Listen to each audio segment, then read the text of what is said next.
Well, the original concept for a light tank like the Sheridan came out in 1959.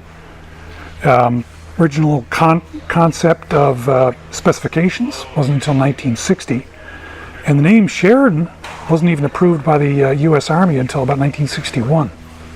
First pilots were delivered in 1962 for initial testing, and the Allison Division contract for the actual production Sheridans came out in 1965. So the first production models were delivered actually on the 26th of June, 1966. First two were delivered. And production ran until 2nd of November, 1970. Now, depending on which source of information you go with, you can get anywhere from 1,500 to 2,000 of these were made. The latest book I looked at said 1,662 Sheridans were actually built. So the last one being in 1970.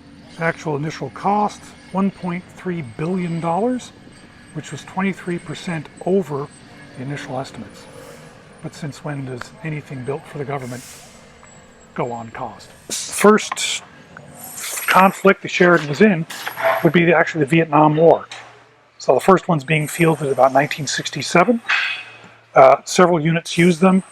Some of the units that used them had already had the M551 Walker Bulldog. Other ones were using the M113 ACAV. So the guys that were using the ACAV liked the superior firepower of the 152. They're used to dealing with an aluminum-hulled vehicle.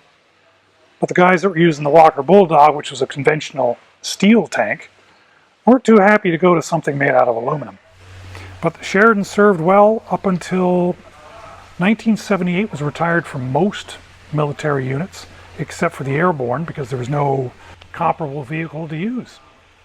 So they kept it until about the 1990s, early 1990s. So the first war it was served in was Vietnam.